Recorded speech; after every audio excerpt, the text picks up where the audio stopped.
This is episode 14 of Ruminate, a podcast about what's on our minds. I'm Rob Lewis, and with me is John Voorhees. Good morning, John. How are you? Good morning, Rob. I'm doing really well. I don't know. Should we update the Chicago weather situation? Oh, go on then. I'm sure people are dying to hear. It's spring now, it seems like. It's warm, so I'm not suffering like I was. I'm sure everybody cares about that. Yeah, and as a response to update the Portsmouth situation, it's actually got colder. So certainly not Chicago cold by any stretch, but yeah, it's getting a little bit colder here. I'm sure. Yeah. Sure, it'll get warmer again at some point. I thought we ought to remind people why we're here again after just a week, and it's because you got sick, which happens, and we skipped a week, so we're doing back to back. It's almost like a bonus episode, but not really. Yeah, well, let's not call it a bonus episode because I don't want to get people's hopes up. It's always a bonus when people listen to us. So, all right. Yeah, I mean, as a result of that, we don't have any follow-up this week at all. Yes, that could be because we don't actually have follow-up, or it could just be that I didn't open the old document and see if we'd seen anything. But I don't think we do actually have any, do we? No, I don't think we do. Well, most of our stuff, I think, this week comes straight out of Twitter, right? Yeah, pretty much. I mean, once no massive meaty topics this week, just a spattering of various different things. Yeah, the first one was from you. You had an interesting Amazon Prime experience, which was new to me. I mean, why don't you explain what that's all about? Yeah, so I was just looking through my wish list on Amazon, so kind of keep a list of different things that I'm waiting for the price to drop or seeing when it's available, things like that. And I noticed on the Thor 2 Blu-ray that it said it was sold and dispatched by Amazon exclusively for Amazon Prime members, which I thought was, it certainly seems new to me. It's the first time I've seen it. And basically what this means is if you're not logged into Amazon and you search for that, or you're not a Prime member, you cannot buy that item at all. Yeah, that was new to me too, and also kind of curious that they would pick Thor 2 because it's not a very good movie. But yeah, it's I've not seen anything like this before, and I'm looking right now at the U.S. Version of this movie, and I'm not seeing the same thing. No, and I did have a little kind of hunt around, and I thought, well, let's have a look at some of the other superhero movies, Marvel, DC, stuff like that. And I wasn't able to find any other examples of this where an item was only available for Amazon Prime members. We spoke a few episodes back about, the value of Amazon Prime and things like that. And I guess maybe this is just another one where they're, maybe testing out to see if they can get more people to sign up. Yeah. I mean, as you say, I don't think Thor 2 is probably the best one to do it on, because it's certainly not one of the most popular superhero movies by any stretch. But yeah. I mean, it's fine for me because I'm a Prime member. It really doesn't affect me at all. But I can see this maybe kind of annoying people more than anything.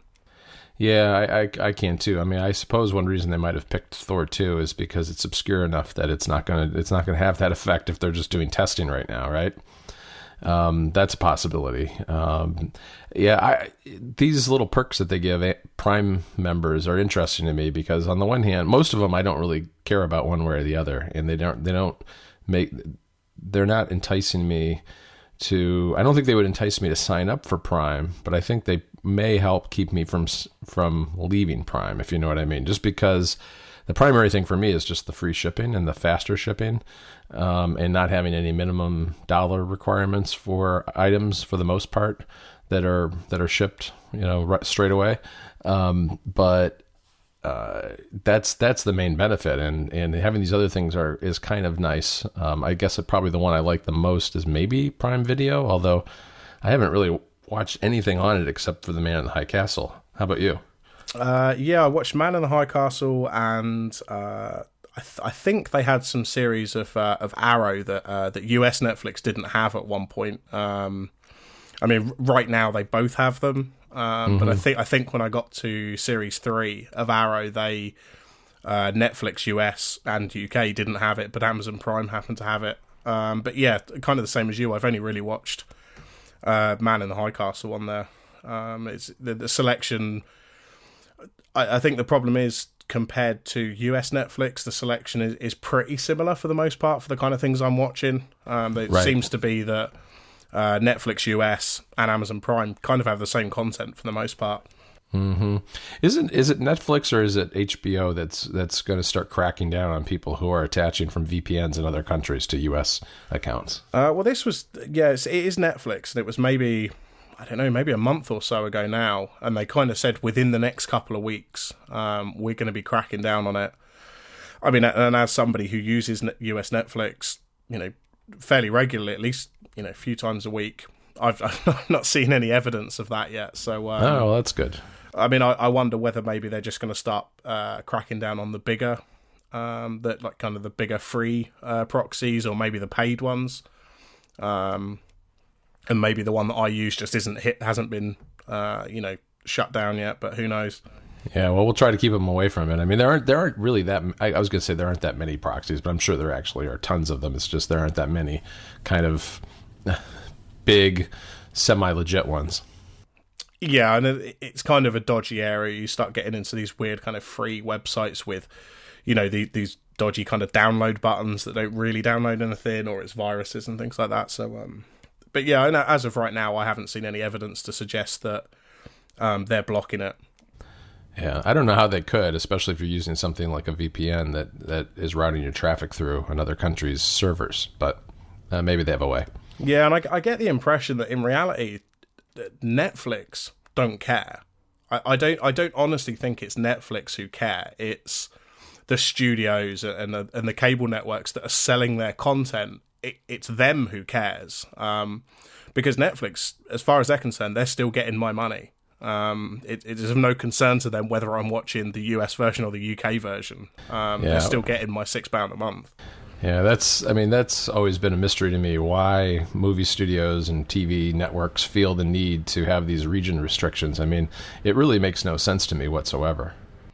No, it's pretty strange, but I mean, it's one of those historic anomalies. I know we've talked about it before, but it's just pushing people to things like torrents more than anything else. Yeah, definitely. I mean, there's been some stuff that I know I've watched on US Netflix that if I didn't have access to that, I wouldn't have even been able to buy it anywhere. Right. It wasn't accessible at all. I can't remember specific examples, but that definitely has been the case in the past. So yeah. But anyway, I think that was only kind of supposed to be a short little thing, but we kind of got off on a tangent there a little bit. You've got a topic in here about kind of hiding the price of your app, and this is kind of related to what you're doing this week with Blink. So do you want to jump into that? Yeah, I guess it occurred to me from a couple of different avenues. I mean, I was looking at an app this week that Droplr came out with called Screenbot, which is a plugin for Slack and integration, as they're called on Slack, for doing screenshots. And it's basically just takes the Droplr app and drops it into the context of Slack, which is pretty nice. The thing is, though, that when you sign up for it, it says try it for free, and you download it and you try it for free. And after 20 screenshots, it says now you have to go pro if you want to continue using this. And it takes you to a Droplr Pro page and has pricing for the various tiers that they offer. I mean, they do have a free tier, which is the 20 screenshots a month for free.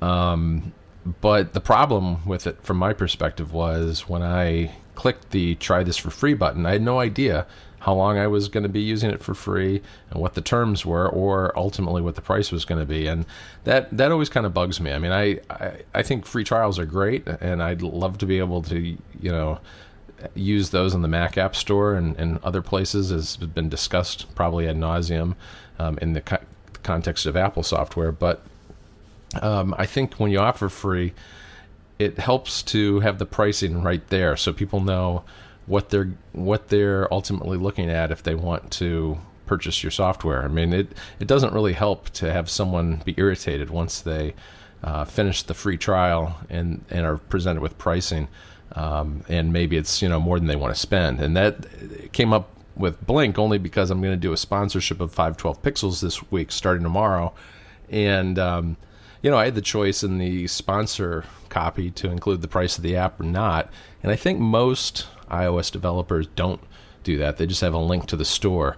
And I put the price in because I just figure, what good is there sending someone to, have iTunes launch and open up to the Blink page and see that it's $5, and then maybe they don't want to spend $5, and now they're just kind of irritated. I suppose, they can't leave a review if they don't download it, but I don't think it does anybody any good to send someone into the store with the expectation of maybe getting something for less than they had hoped, and then finding out that it costs too much from their perspective. So I put it in, and I don't know. I think that free trials are great, as I said, but I do think that it pays to have the pricing there and available for everybody to see so they know what they're getting into.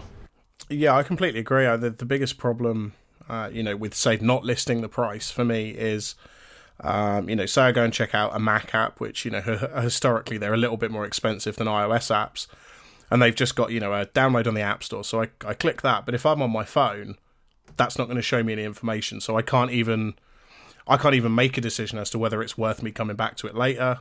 And again, like you kind of said, if you're doing there's a post and it links to Blink, and I don't think that, it doesn't seem to me there's any disadvantage to telling people the price. I mean, I have heard some arguments in the past that the problem is, like, as you say, it might be $5 in the US App Store, but that, allegedly that doesn't help somebody in the UK App Store or, somewhere in Europe. But I think it's kind of a given that, almost all prices that you do see for apps across the web, certainly on Apple's platforms, are almost always in US dollars. Right. Yeah, it's a fair point, but and it'd be nice if there was some way to deal with that. I mean, I've seen actually, we've gotten emails at Mac Stories complaining that everything's quoted in dollars, but there's really nothing we can do about that, right? I mean, there's no hook into the Apple system to detect what country someone is viewing the website from and changing the currency. It's not perfect, but at least if it's in dollars, you can kind of get I think most people, I assume that when you see $5, you think, oh, that's probably going to be like, 8 pounds or something like that. Or 7 pounds. Other way, John. It would be. Oh, right. It would be 3 pounds. Yeah, exactly. So I just undermined my entire point there. No, you are right though. Like I kind of look at that and I just know that it's going to be. I think it's $2.99 maybe is the UK price. Yeah, roughly. I mean, you won't know exactly, but roughly what it should be.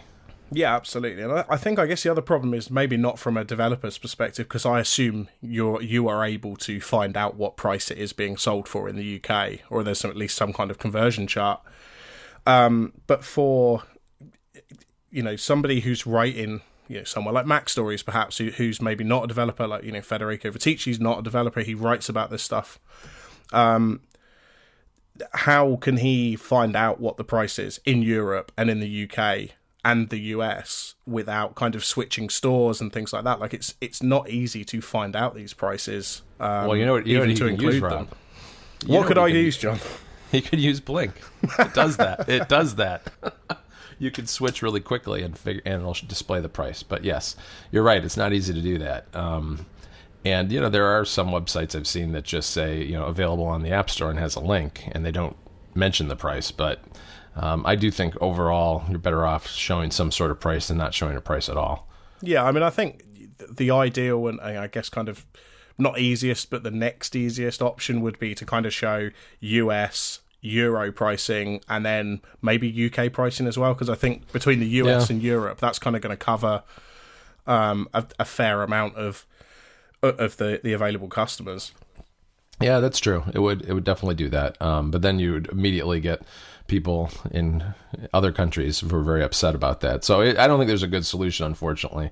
I mean, it's easy for developers because, you just set your app price based on it.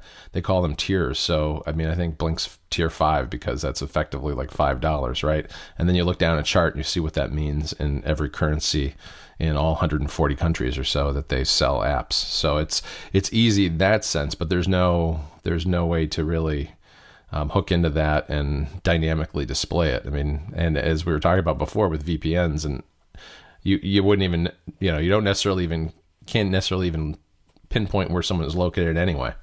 No, of course. And I guess the other problem is that Apple like the dollar prices are kind of, those are the standard prices, and then everything else under that can change based on, you know, exchange rates when Apple update that pricing kind of conversion. So, you know, even if you did have, you know, you had worked out the prices for, say, 5 or 6 different regions, and then Apple changed that, you know, for what that means, say, in the UK, you've then got to go through and update all of that, you know, marketing material and things like that, and it's not ideal.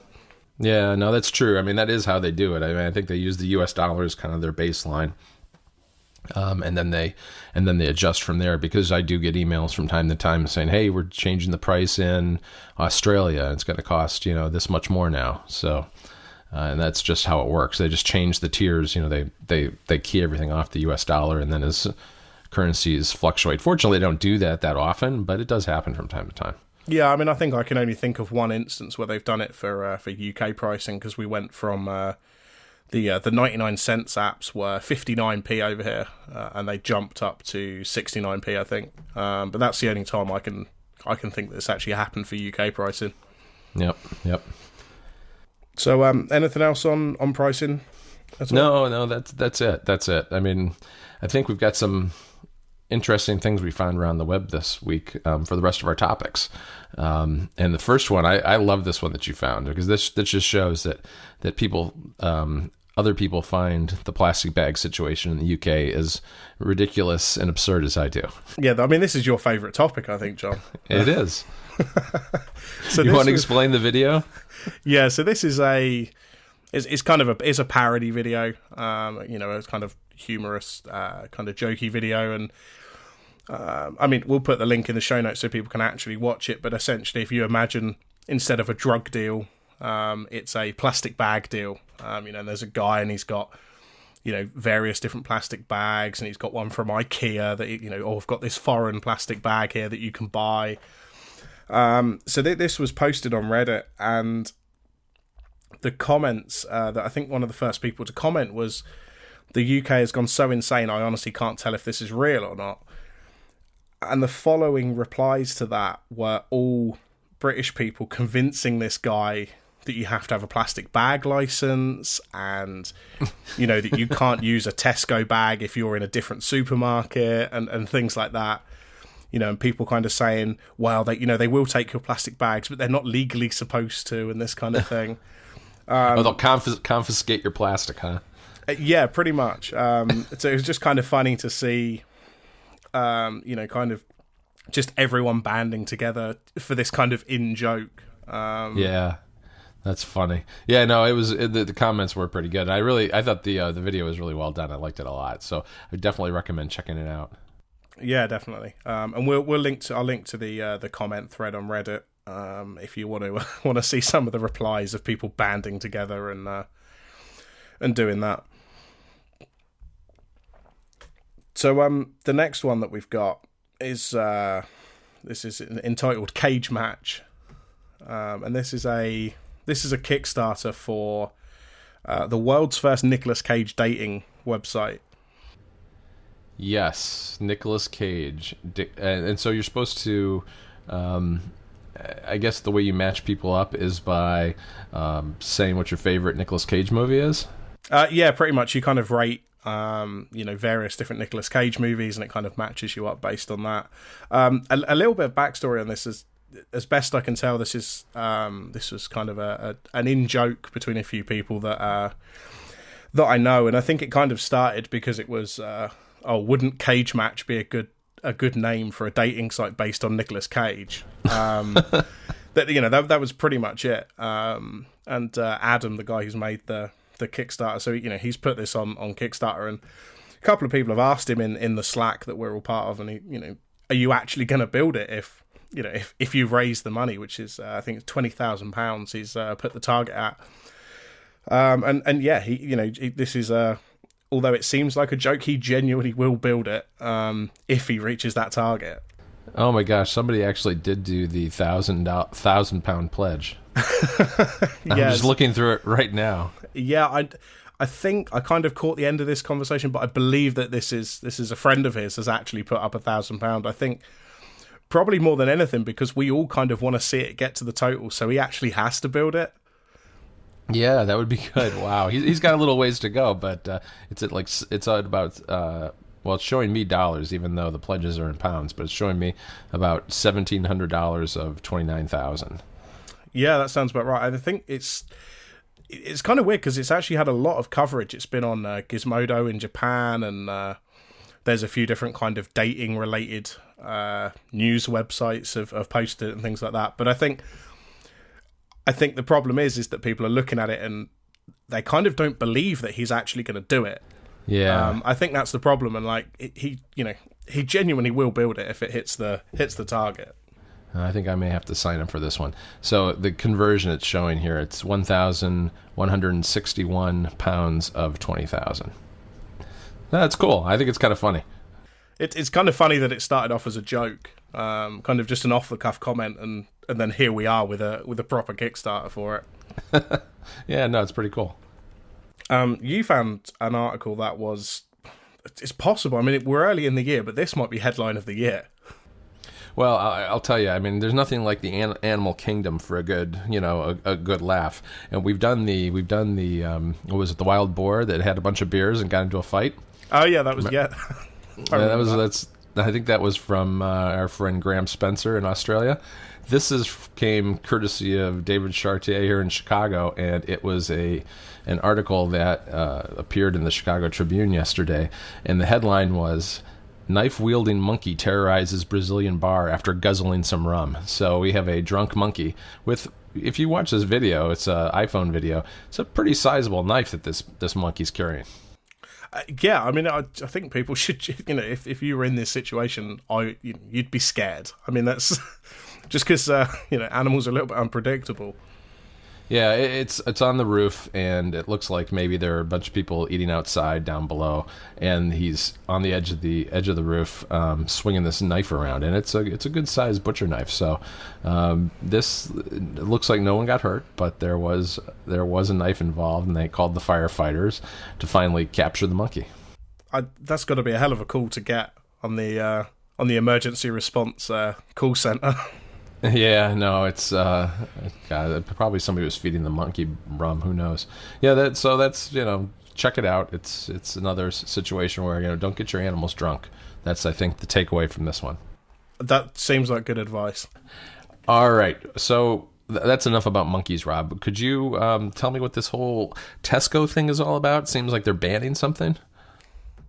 Yeah, so Tesco, for those who don't know, it's one of the biggest supermarket chains in the UK, and they've decided that their bakery, because they have a fresh bakery in there that bake bread and pastries and that kind of thing, won't be doing curved croissants anymore in their bakery because apparently 3/4 of customers prefer straight croissants over bent ones.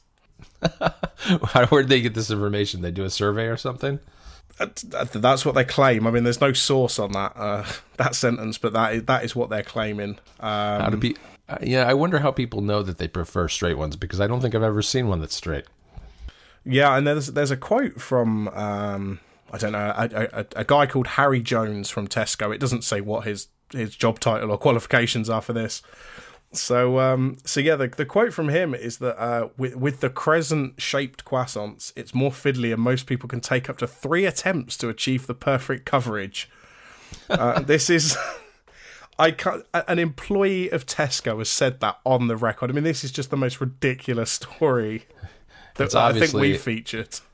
Yeah, well, it's a life hack, and it's a productivity tip. So this is the hot tip of the day. Look for the straight ones because they're easier to deal with. I'm not sure what's worse, the fact that this is a news story or the fact that we're talking about it, which by definition makes it a news story because I've read it and I've shared it with you and now we're discussing it. Oh, I see what they call a straight croissant. I guess I have seen those, but that's all right. Yeah, it's a little bit weird. It's not, I don't know. This just seems a very strange decision to me. Yeah, it doesn't seem like it's much better. I like this site. There's a lot of weird stuff on here. Yeah, this is the Free Metro is the newspaper that is given out free on the Underground in London, and trains, and I think you can get it outside of London, but for the most part, yeah, it's given away in London. I like the must-read article next to the picture of the croissants. Which one are you getting? I'm getting bad news, lads. There's a testicle-eating fish on its way to the UK. Yep. That's the one. So beware if you're in the UK that fish is coming for you. Yeah, I'm not sure. Let's not even get into that story. I think we'll leave it at that. That's a pretty nasty looking fish too. I wouldn't want that thing anywhere near me. No, definitely not. Oh, the one under it's pretty good too. I guess we better stop though. Let's stop. This is just we're not. This is John and Rob read clickbait articles. This is not the podcast. No, it's not. It's not. Oh gosh. All right. Do we have anything else today, Rob? I got to stop reading these articles. Close the tab, John. Walk away. I did. So I don't know. You've posted a picture of a map in relation to London and San Francisco. I'm not sure exactly what's going on here. Oh yeah, I forgot about this. This was I don't know. I just saw this posted this morning by it was retweeted by Graham Spencer, and this is for any time someone compares London to San Francisco. I didn't know doing that was the thing. Oh no, this wasn't posted by Graham. I think Chris Harris retweeted this. But anyway, I guess some people like to think that London is the same size as San Francisco. So this map basically overlays San Francisco, Detroit, Washington, D.C., Philadelphia, Dallas, and Chicago on top of a map of London, and shows and Seattle too, and that all combined they would be about the same size as London. Oh wow! So I wasn't quite sure what was going on, but yeah, that's huge. I assume that this is by size, not by population, but it's not entirely clear. But I thought it was interesting. I mean, I knew London was big. I didn't know it was that big. Yeah, I mean, I guess I'm not sure what they categorize as London or not, but yeah, I mean that seems about right. It is pretty big. But yeah, so we'll pop a link in the show notes to that as well. So I think, was there anything else, John, before we? I don't think so. I think the last topic we have is Deadpool, because you and I both saw this in the last week. I saw it last weekend, and what did you saw it? Was it yesterday or the day before? Yeah, I went and saw it early yesterday morning, so the first show yesterday morning. So we'll put a spoiler warning here now. I mean, I said to John before the show, I really think it's quite difficult to spoil this movie. But we'll put a spoiler warning here now. This will be the last thing we talk about, so if you don't want to hear anything about the movie before you see it, feel free to stop the podcast, and we'll be back next week. So I think that gets the spoilers out of the way. Yeah.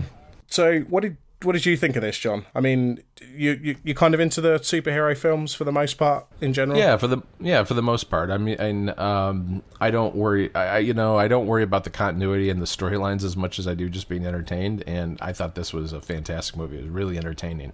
I liked it because it was. I think they did a particularly good job just from a character standpoint. I mean, this wisecracking Deadpool was great, and I'm not familiar with Deadpool just as far as the comics are going. I can't say that I've ever read a Deadpool comic, but I really enjoyed the movie. Yeah, I mean, to my understanding, I think Deadpool in the comics is fairly, he kind of breaks the fourth wall and references himself and things in the universe in this same kind of style. But yeah, as you say, I think they did a really good job of kind of portraying that. They just kind of wanted to make fun of the whole kind of franchises, really. I think one of my favourite lines from it, Deadpool's getting pulled away by Colossus, and he says, "Come on, let's go and speak to Professor X." And Deadpool says something like, "Oh, is that McAvoy or Stewart? I can't keep up with the timelines." Obviously referring to James McAvoy and Patrick Stewart. Yeah, so at some point he even references Ryan Reynolds in one of his comments. There was a lot of breaking the fourth wall. Really good action. I mean, I think the story was fun, along with just kind of it ended up being kind of like an incredibly violent, foul-mouthed comedy.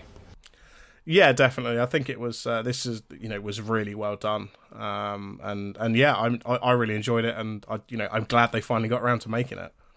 Is this the first R-rated? I mean, I guess your rating system is different, but this is the first R-rated Marvel movie that I can think of in the U.S. Yeah, I think it is. I mean, yeah, as you say, our rating system is different. It's a 15 over here. So that's not. I think our equivalent to the R rating is 18. So it's not quite as high as that. But yeah, this is the. I don't think, to the best of my knowledge, there's any other Marvel films that are rated a 15. Most of those are a 12. So yeah, this is the highest rated one, certainly in the UK and the same in the US, I think. Yeah, which is interesting. But like I said, I really enjoyed it. I mean, it was entertaining. I actually would look forward to seeing it again when it comes out on video. It's, if you have young children, it's not a young children's movie by any stretch of the imagination. I mean, I think that if anything Marvel may have a problem with is that people might go to this expecting Captain America or something.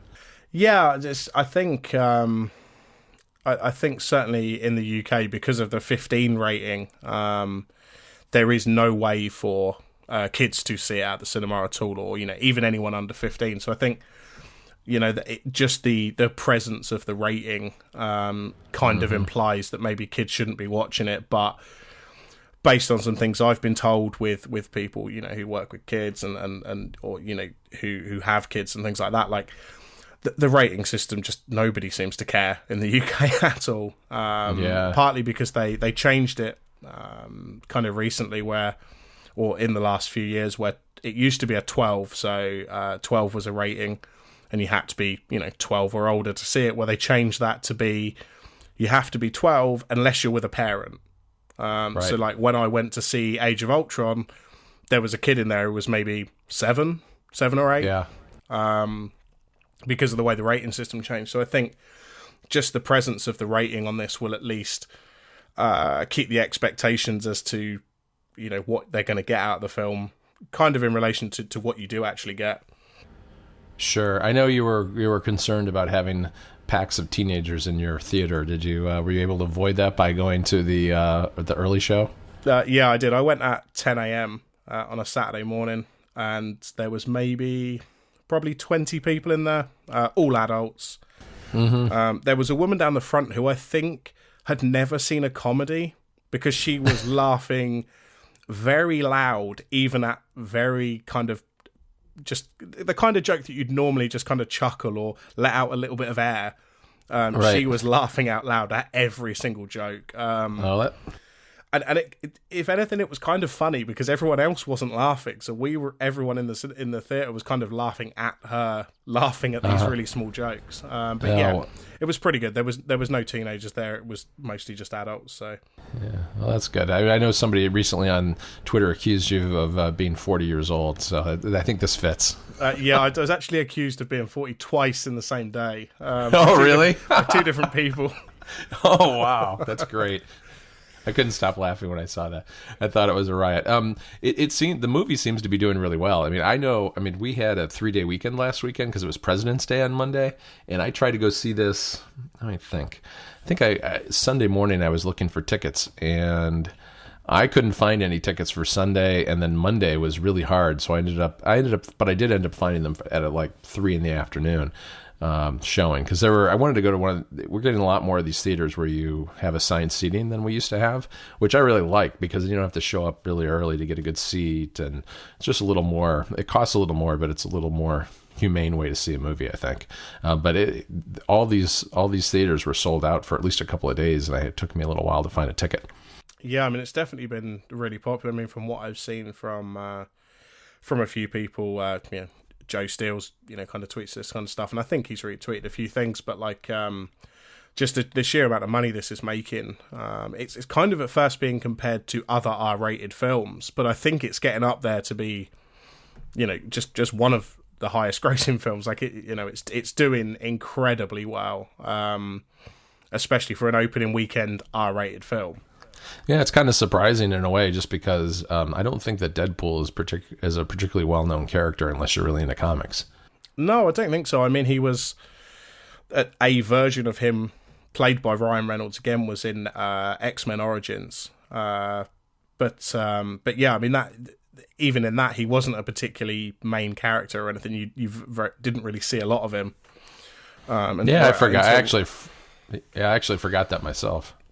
Yeah, so you only really see a lot of him kind of at the end of the film, the kind of final final fight scene. But Right. you know, that is allegedly completely unrelated to this version of Deadpool. So yeah, I think, as you say, it's quite interesting that it's been so popular when, for the most part, you don't really hear about Deadpool. You know, he's certainly not referenced in any of the other films or anything like that. Yeah, I really liked how the action scenes were shot here. I mean, with kind of the slow motion and everything. I mean, it was a little over the top, but it fit the movie perfectly because the whole movie was intended to be completely over the top. Yeah, absolutely. I think the special effects work, just the visual work that they did to get those fight scenes and stuff like that was just amazing. So I think that's probably it. I don't certainly not have anything else to add. I think people should just go and see it if they haven't and have listened this far. Yeah, I think so too. I mean, it was a great movie, highly recommended by both of us. So if that's how you choose your movies, then definitely go see it. So people do listen, don't they, Rob? Oh yeah, they do listen. So so the show notes for this week, they'll be at ruminatepodcast.com/14. You can find me on Twitter at rmlewisuk, and John, where people can find you? At John Voorhees, JohnVoorhees. You sure about that? You sounded a bit hesitant. Yeah, I almost tripped over that, but yeah, it's just John Voorhees. It's my first and last name squished together. That's maybe an easier way of doing it. I'll let you off. It's early, so yeah, I've had too much coffee. Is probably the problem by now. Okay, well, we will be back. We'll be back to our normal schedule. We'll be back in 2 weeks, and I'll speak to you soon, John. Great. Bye-bye.